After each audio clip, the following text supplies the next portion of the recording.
Hello बच्चों, कैसे हैं सभी? बढ़िया, फर्स्ट क्लास। चलिए तो आज एक नई वीडियो के साथ, नए टॉपिक के साथ स्टार्ट करते हैं। इससे पहले मोल कॉन्सेप्ट और उसके न्यूमेरिकल्स हमने डिस्कस किए हैं ना, तो मुझे लगता है सभी ने एंजॉय किया होगा, सभी ने मज़े के साथ उसके न्यूमेरिकल्स सोल्व किए होंगे। बड़ा इंटरेस्टिंग टॉपिक था। अब उसी से मिलता जुलता एक छोटा सा टॉपिक अपना परसेंटेज कंपोजिशन। ये हाँ, थोड़ा सा बेटा आज लाइट का इशू है तो इस हिस्से पे थोड़ा सा ना रिफ्लेक्शन ज़्यादा हो रहा है, बट मैं उस एरिया को छोड़ दूंगा ताकि आप लोगों को दिक्कत ना आए।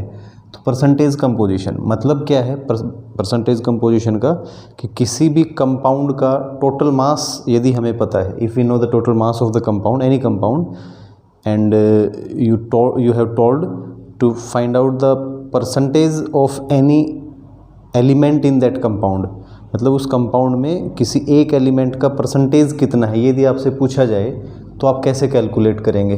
तो परसेंटेज कंपोजिशन को डिफाइन कैसे करेंगे हम? Number of parts by mass an element is present in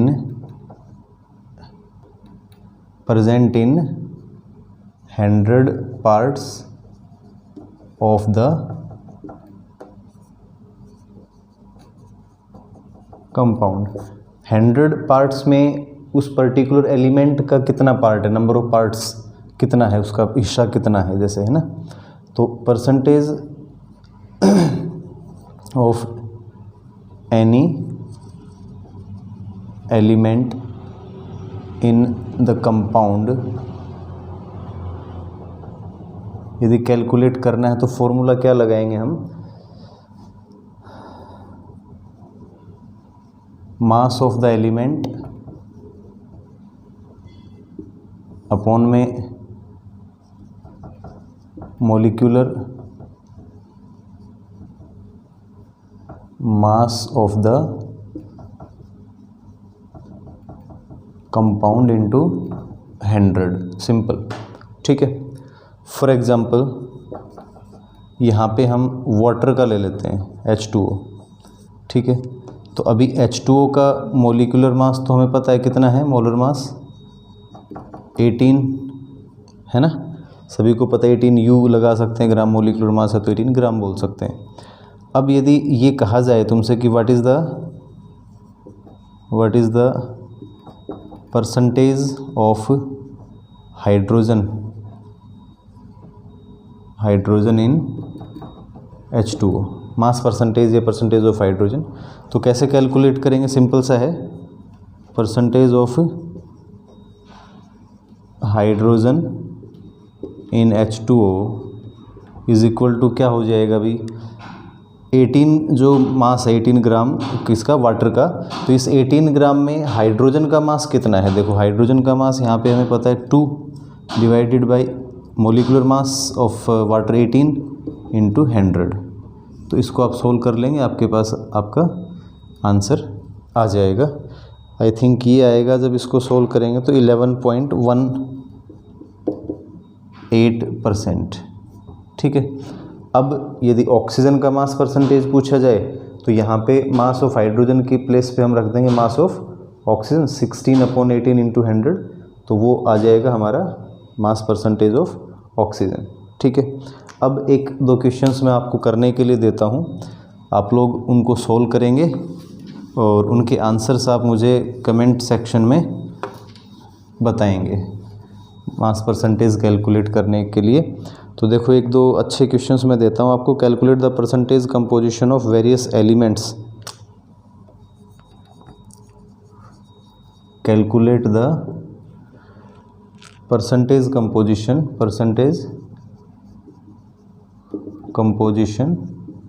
of various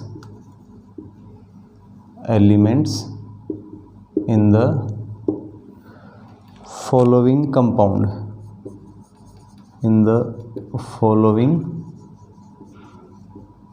compounds.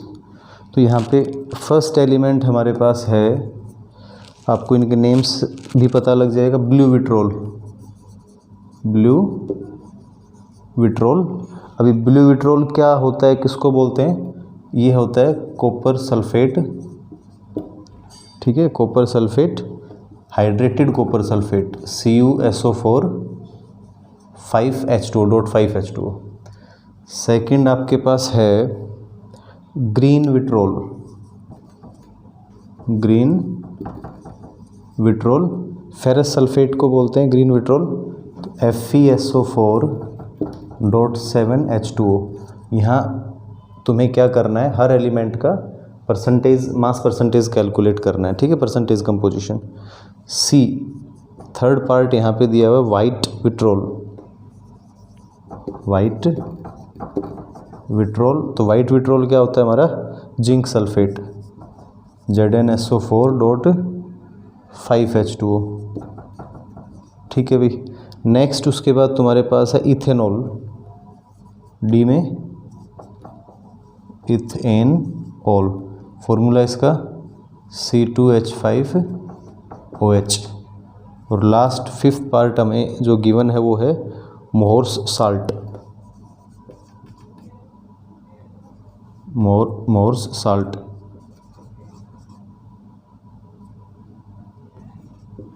Mohr's salt, ferrous sulphate, ammonium sulphate है ना, फेरस सल्फेट और अमोनियम सल्फेट। तो FeSO4 ferrous sulphate dot ammonium sulphate NH4 twice SO4 ammonium sulphate ferrous sulphate और hexahydrate dot 6H2O, ये होता है हमारा Mohr's salt. तो इसमें भी अलग अलग एलिमेंट्स का मास परसेंटेज कैलकुलेट करना, तो ये आपके लिए एक प्रकार से होमवर्क है, आप अपने आप करें इसको और देखते हैं कोई प्रॉब्लम आए तो फिर आप मुझसे डिस्कस कर सकते हैं, ठीक है। तो यदि कोई दिक्कत आती है तो आप मुझे कमेंट सेक्शन में बताएं, मैं नेक्स्ट वीडियो में उसको डिस्कस कर लूँगा फिर। चलिए इसके बाद नेक्स्ट जो एक टॉपिक है इंटरेस्टिंग है, वो और भी इंटरेस्टिंग है, आसान है और इम्पोर्टेंट तो है ही, ठीक है ना। बेकार की चीज़ें तो हम पढ़ते ही नहीं हैं, हम तो अच्छे बच्चे हैं ना सभी।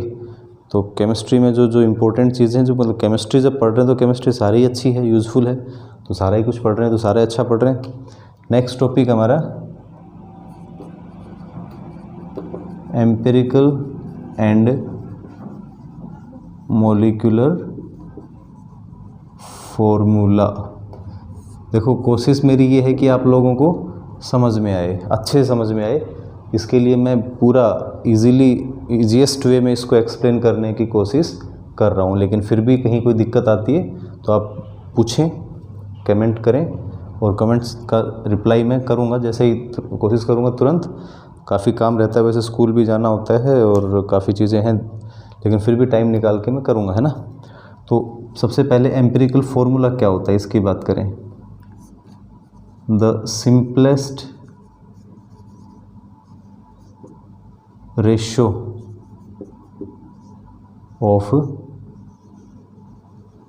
Elements in A compound, the simplest ratio of the elements in A compound, उसको मैं कहता हूँ एम्पिरिकल फार्मूला।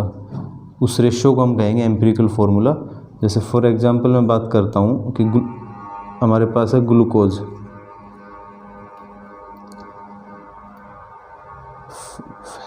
फैन बंद करो, फैन ऑफ कर दो।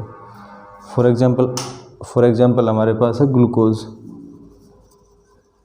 इसका मोलिकुलर फार्मूला क्या होता है C6H12O6। तो इसका सिंपलेस्ट फार्मूला क्या बनेगा, हम 2 से इसको डिवाइड कर 6 से कर दें यदि CH2O, तो ये जो रेशियो है एलिमेंट्स का सिंपलेस्ट रेशियो 1:2:1, इस रेशियो में जब एलिमेंट्स प्रेजेंट है जिस फॉर्मूले में, तो ये हो गया CH2O, ठीक है। इसको हम कहेंगे एम्पिरिकल फार्मूला। और ऐसे ही मोलिकुलर फार्मूला क्या होगा भाई, मोलिकुलर फार्मूला, तो यहाँ हम बताएंगे the actual ratio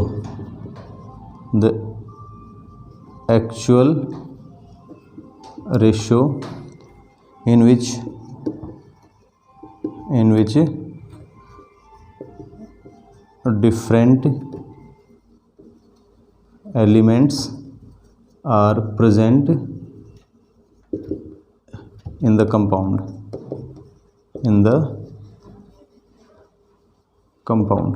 for example जैसे ग्लूकोज का ही है तो यहाँ पे मॉलिक्यूलर फॉर्मूला ऑफ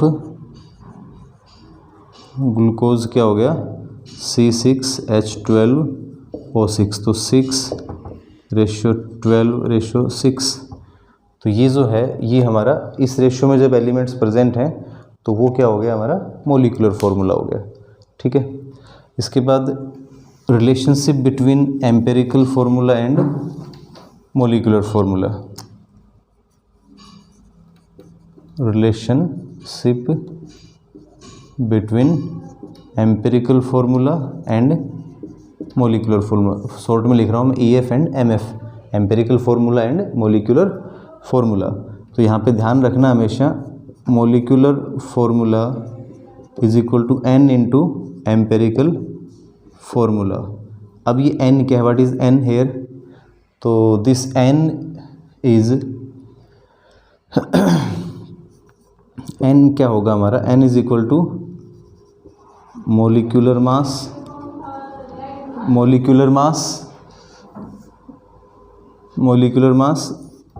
बेटा बीच में एक बार वो नैतिक डिस्टर्ब कर रहा था इसलिए मैंने molecular mass divided by empirical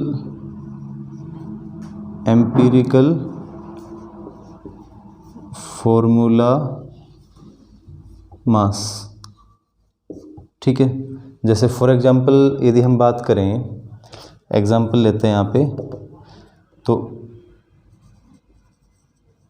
molecular mass of glucose क्या है, फॉर्मूला क्या है उसका भाई, पहली बात तो C6H12O6, तो इसका मोलिकुलर मास आएगा 180 U, है ना। और एम्पिरिकल फॉर्मूला भी मैंने बताया था, एम्पिरिकल फॉर्मूला मास, तो एम्पिरिकल फॉर्मूला क्या बताया था मैंने, CH2O, तो इसका मास कितना आ जाएगा 30 U। ठीक है, तो अभी N यदि निकालें यहाँ पे हम ग्लूकोज के लिए तो क्या आएगा 180 डिवाइडेड बाई 30, तो 6 आ गया ना, क्या आ गया 6। और यदि हम यहाँ पे देखो molecular formula is equal to N into empirical formula, तो N 6 है, CH2O, इस पूरे को यदि 6 से मल्टीप्लाई करें तो C6H12O6, तो इस तरह से मोलिकुलर फॉर्मूला आ गया हमारे पास ग्लूकोज का। ठीक है, तो ये तो होगी डेफिनेशन की बात। और इस तरह से अब इसका एक दो एग्जांपल कर लेते हैं हम, क्वेश्चंस किस प्रकार से आपको मिलेंगे और कैसे आप उनको सोल्व करेंगे। चलो देखो, इसमें जैसे एक सिंपल क्वेश्चन मैं लेता हूँ, फॉर एग्जांपल हमें यहाँ पे गिवन है कि एक एलिमेंट है, एक कंपाउंड है, ठीक है भाई, an organic compound containing oxygen, carbon and hydrogen and nitrogen.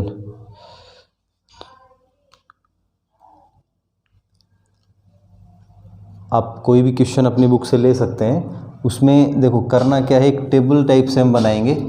उसमें सबसे पहले तो हम क्या लिख लेंगे, उनका एलिमेंट, एलिमेंट का नेम, एलिमेंट। तो यहाँ पे उस क्वेश्चन में बता रखा है कि containing oxygen, carbon, hydrogen and nitrogen, oxygen, carbon, hydrogen and nitrogen, ये हमारे पास एलिमेंट्स दिए हुए हैं, oxygen, carbon, hydrogen and nitrogen.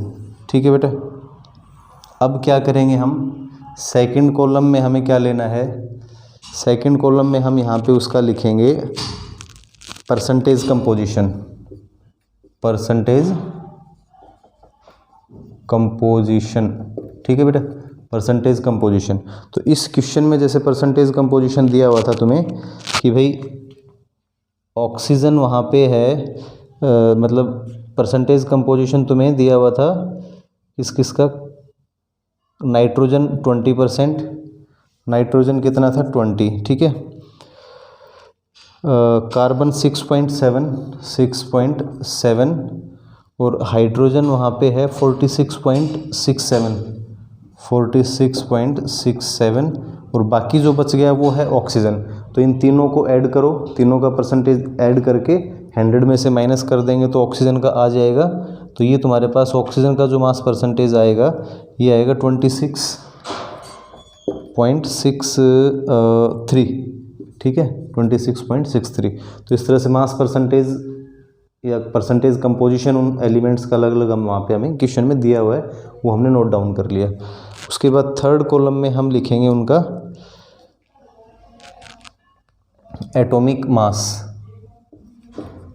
Atomic mass, ठीक है। तो ऑक्सीजन का एटॉमिक मास 16, कार्बन का 12 है, हाइड्रोजन का 1 होता है और नाइट्रोजन का 14। उसके बाद तुम निकालो एटॉमिक रेशियो, एटॉमिक रेशियो, ठीक है भाई। एटॉमिक रेशियो निकालने के लिए क्या करोगे, उसका मास परसेंटेज मास जो दिया हुआ है 26.63 divided by 16, 6.7 divided by 12, 46.67 by 1, ठीक है। इसमें कहीं गड़बड़ हो गई, हाइड्रोजन ये मास जो है नाइट्रोजन का था भाई, 46.67 जो परसेंटेज है ये नाइट्रोजन का था, हाइड्रोजन का है 6.7, ठीक। और कार्बन का है हमारे पास 20, सॉरी ये मैंने कहीं लिखने में गड़बड़ कर दी, 20, ठीक। तो ये ठीक कर लेंगे, 20/12, इधर हमारा 6.7 बाई 1 और ये आ जाएगा 46.67 डिवाइडेड बाई 14। तो इसको जब सॉल्व करोगे आप तो आपके पास क्या आएगा, एटॉमिक रेशियो आएगा ना। तो ये एटॉमिक रेशियो कितना आया यहाँ पे इन सभी का, क्योंकि मैं तो एक एग्जांपल आपको दे रहा हूँ तो मैं एग्जैक्ट इनका लिख लेता हूँ इधर। ये आपके पास आ जाएगा यहाँ पे 26.63 को जब इससे डिवाइड करेंगे 16 से तो 1.66, ये कितना आएगा, लगभग हमारा आएगा 20 को 12 से जब करेंगे तो 1.66, ये भी सेम आएगा 1.66, ये तो वही आ जाएगा 6.7 ही आएगा। और इसको जब करेंगे तो ये हमारे पास आ जाएगा 3.33। तो ये रेशियोज़ हमारे पास एटॉमिक रेशियो आए। अब इसको लीस्ट रेशियो में कन्वर्ट करना है, सबसे कम, सिंपल रेशियो कह सकते हैं या लीस्ट रेशियो कह सकते हैं,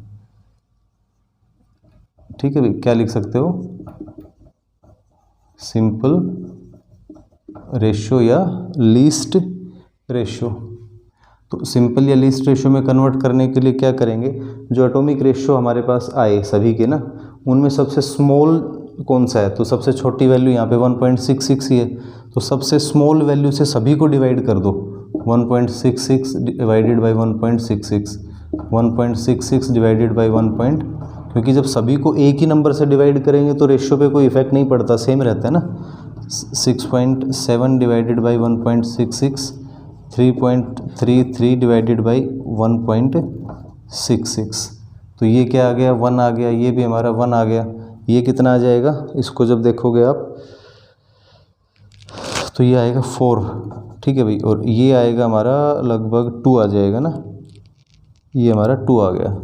तो ये हमारे आगे सिंपल रेशियोज़, ठीक है, ये क्या है, सिंपल रेशियो आ गए। अब सिंपल रेशियो आने के बाद फिर हम एम्पिरिकल फार्मूला जब लिखेंगे तो क्या लिखेंगे, मैं शॉर्ट में लिख देता हूँ EF, एम्पिरिकल फार्मूला। तो देखो सबसे पहला एलिमेंट हमने लिखा हुआ ऑक्सीजन, तो यहाँ जब फार्मूला जब उसका लिखोगे तो तुम carbon, hydrogen, nitrogen, oxygen, carbon, hydrogen, nitrogen और ऑक्सीजन, इस तरह से लिख दिया मैंने। तो कार्बन का नंबर कितना आया, 1, कार्बन 1 हो गया, हाइड्रोजन हमारा 4 आया, तो 1 को वैसे लिखने की ज़रूरत नहीं, ना भी लिखें तो चलेगा। नाइट्रोजन 2 आ गया है ना, और ऑक्सीजन हमारा 1, तो ये हमारा एम्पिरिकल फार्मूला आ गया। तो अभी सिर्फ एम्पिरिकल फार्मूला ही कैलकुलेट करना था यदि इसके आगे मॉलिक्यूलर फॉर्मूला पूछेगा तो क्वेश्चन में तुम्हें मॉलिक्यूलर मास भी गिवन होगा, ठीक है। ये क्या आ गया, एम्पेरिकल फार्मूला। तुम एम्पेरिकल फार्मूला मास कैलकुलेट कर सकते हो यहाँ से।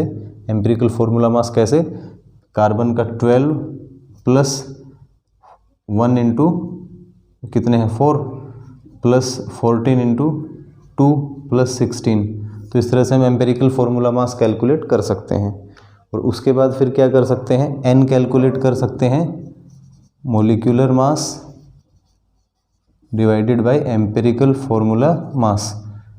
यदि मॉलिक्यूलर मास दिया हुआ है तो उसको करके एन आ जाएगा, और फिर molecular formula is equal to N into empirical formula, ठीक है भी। तो इस तरह से तुम कर सकते हो।